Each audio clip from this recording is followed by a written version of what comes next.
the Mind Your Own Business podcast. I'm Sue Stiles, your host, here with you again.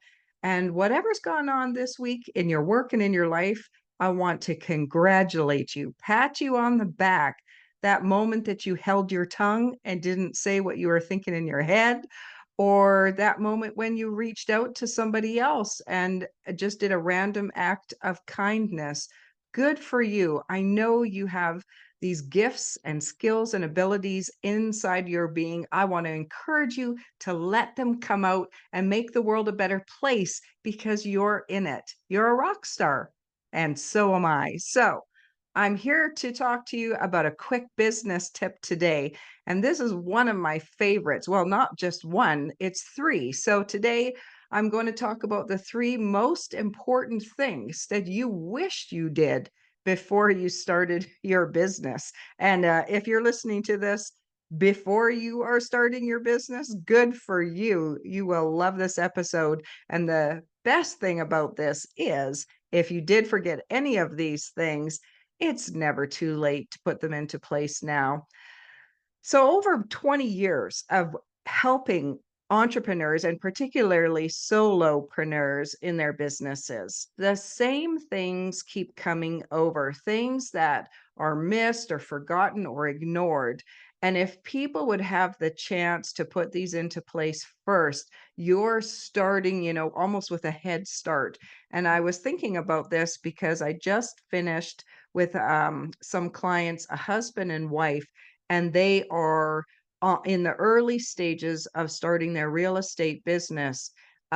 They have not got their license yet, but they have time to put systems and things into place. So, lucky for them, they have taken the coaching before they started their business so they can hit the ground running. Lucky for you, I want to share three top points that everybody can put into place today. If you are starting your business and you haven't done this yet, here's the first great idea. Coffee your connections. I always say catch up and catch any referrals.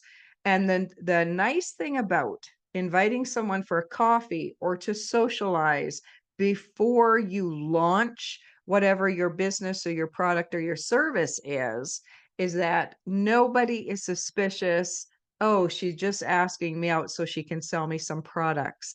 And listen, don't fool yourself. As soon as you launch and then you start asking people to go for coffees, they're going to, that's going to cross their mind. So that's why I say, say you're leaving an industry.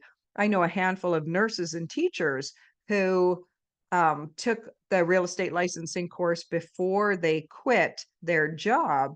And so what I would encourage them to do is those people that on the ward, those other teachers in the school system, take your relationship out of your business. Invite them to go out for a coffee and just get to know them, because the success of your business will most likely be based on relationships and building those relationships. And don't cross anyone off your list.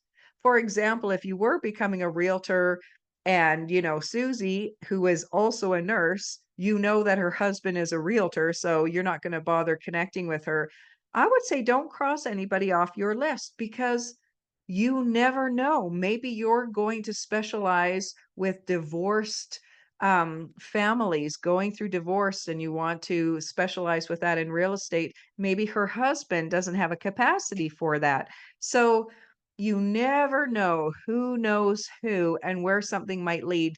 And you know what? Gee, in the meantime, you might actually meet a future friend, someone you didn't know you had so many things in common with. So I would definitely say make an effort, make a list, and just ask people, hey, I've been wanting to try out this new philosophy coffee bar. Do you want to join me? And then you're not selling them anything. You're not making them sign a contract that they're going to work with you. You're just getting to know them.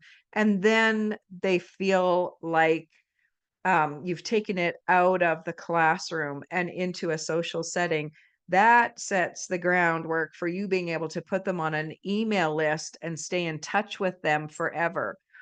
So definitely take your connections out for coffee and become the provider for the last industry that you were in, become the advocate for the people that you used to work with. That is a great idea and ongoing as well. Number 2, as I said, these are quick tips. Number 2, I'm gonna say, and I don't know anyone who has, smacked their hands together and said, "Oh, goody, I wanna start doing this," but it has to be done. Learn your CRM. That's your client relationship management system. Choose which CRM. That's just like an online address book. It's the place where you put all your people and you can schedule activities with them, keep notes on them. This is a key cornerstone to your business. In fact, I often say when I'm speaking, this is your gold mine. You want to get more business? You go into your gold mine and mine for gold. But the only challenge is you're the one who has to put the gold nuggets in there to begin with.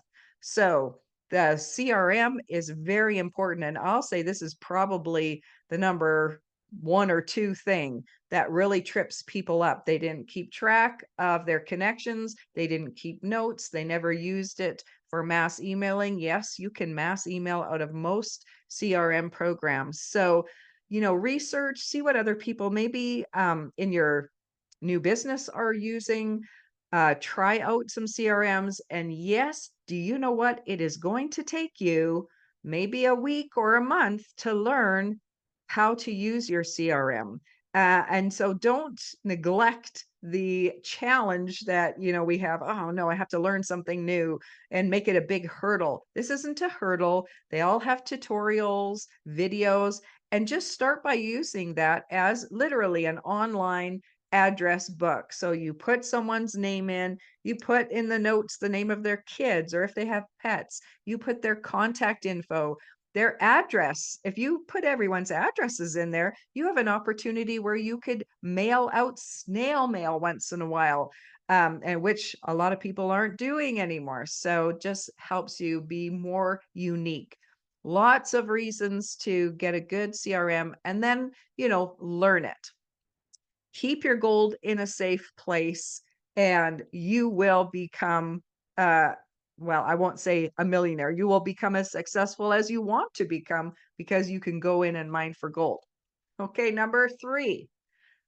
Number 3 is R&D, but it is not rip off and duplicate. We don't just look around to see the new business we're going to do and see what everybody else is doing or who's doing a good job and rip off what they're doing and duplicate what they're doing. Actually, R&D stands for doing your own research and then developing your findings and developing your business. So you will be you'll be in good company if you do that yourself and not steal what everybody else is doing. Um, the research that you wanna do is around who else is doing what I'm doing.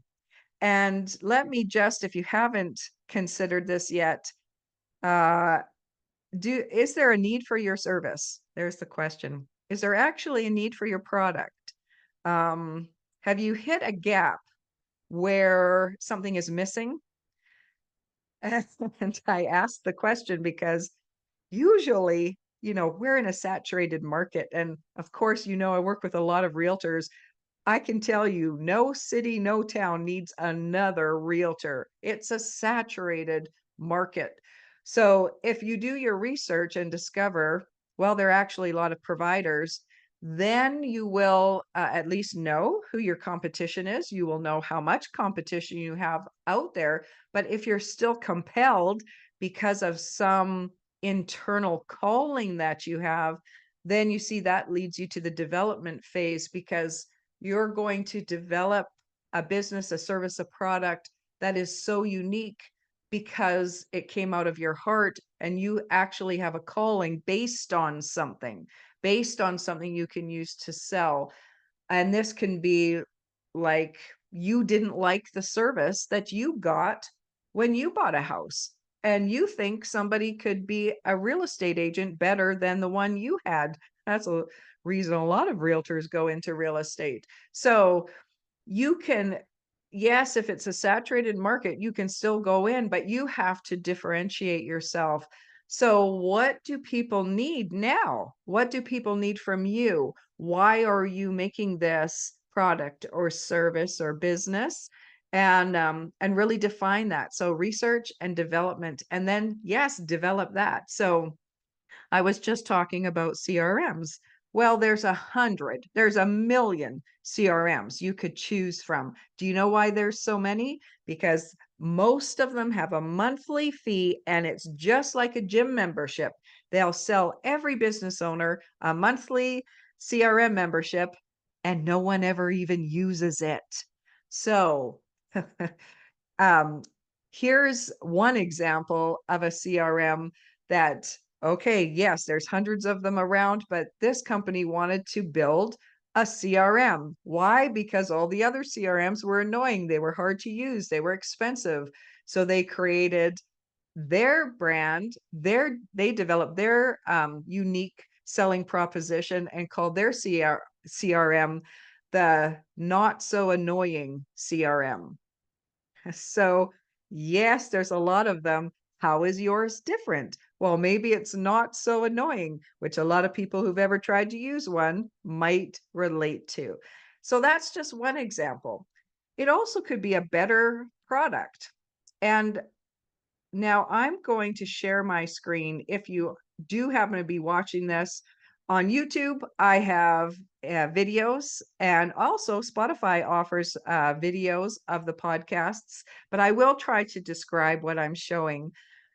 You might want to create a better product. And I wanted to shout out Routine Deodorant. Their makers are here in Calgary, Alberta. Do we need another deodorant? There's hundreds of them. They're on the shelves. They have all different smells. What do we need another one for and pay more money for it? Well, they'll tell you this because their product has natural, good ingredients that are not going to cause cancer in your skin or in your body. So they've developed a better product. I love this deodorant. Actually, I think it's fantastic. It works really good. And then they have all kinds of smells. I actually like the one without a smell. So there is one example. If you are starting your business, what is your differentiator, and be particular about it. It also could be a different level of service. So just like real estate, hospitality, anywhere you go. So I've got a picture up here of some fantastic villas that you can go and rent if you're quite well off. And they're called Palmasola, PALM, like a palm tree, Palmasola. Well, I had a friend who went here one time, and when he came back, he told me, he gushed about these villas in Mexico, how when he walked in, they met him with a cool cloth to wipe his forehead. They had a drink of champagne right for him. And as they went through the weekend, how they brought in a golf expert, a local golf expert who talked to their group about golf and went golfing with them. They had people, the staff around, listening in for clues to what they wanted at the resort. So if they heard someone talking about how they would really love a ceviche or a chocolate mousse, if they love to smoke cigars after a meal, if they bring pets, they actually at the dinner time write out a little menu for your pet, telling you what your dog is going to be eating for dinner. So this service, sure, there are a lot of resorts. You can go inclusive, you can go to a hotel, but if you want a 10 out of 10, or maybe let's call this a 20 out of 10 service, you could try Palmasola. And for around $10,000 a night, the service that you're going to get is going to be epic because the staff, they actually Google their guests who are going to come as well and see what they can find online. What are their preferences so they can cater the experience right to you. I mean, if you want to take it luxurious, Palmasol is a great example of that. Or the different level of service could be an irreverent kind of a service. Right at the other end of the spectrum, my next picture is one. If any of you go to Las Vegas ever, you may have stopped in at Dick's Bar, Dick's Last Resort. I think it's in the Excalibur. And this, like, do we need another restaurant? Do we need another bar? No, they're on every corner. But this one is it's in totally bad taste. It's irreverent and it's hilarious. And so when you go, you have this experience of, for example, if you're sitting there and asking for a napkin, then that your server will yell over to the bartender, hey, this customer wants a napkin, someone else asking for a napkin again. Oh my gosh. And they'll bazooka gun you out a whole stack of napkins and they go all over the place. So they treat their customers badly, all in good fun, of course. But you can see we don't need another normal restaurant. We don't need another normal bar, but there's a unique differentiator around it. Yes, it's in bad taste, but it's also hilarious. So, was there anything that you have heard that maybe you have forgot to do, or maybe you started doing it and then you neglected it? If you have, like I said before, there's no problem with starting today and taking an idea. Don't worry, it's not too late for you. Your business is a continual iteration. And if you need some extra help, did you know I do have a couple of courses that I've put online, and they are super cheap and they are high value and they are on demand. They don't take much time and you can put them into practice right away. And if you're on YouTube, I will show you, if you go to my website, Sue Styles, on the top, um, there's some words for agents. Go ahead and click on agents. You're the agents of your own business. And if you scroll right down to the bottom, on the right side, there's some little red enroll today. So one of them is the Essential Foundation course, and one is finding fabulous clients and frequent referrals. And if you click enroll today, it will take you to the next page and show you it's $197. It's 4 videos that you can watch along. It's easy to purchase and easy to put into practice. So I hope you are taking something away from this. I'm here to help. All of the experience that I have to offer is for your benefit. Thank you for listening. And next time on the podcast, I'm going to talk about taking your business from a side hustle to full-time business, where a lot of people start. So, what are the signs? What are the benchmarks? How do you get out on your own and not die in the process? So, thanks for listening and have a great week. I'll see you on the next episode of Mind Your Own Business. Bye for now. Buy with style, sell with Sue. It's your move.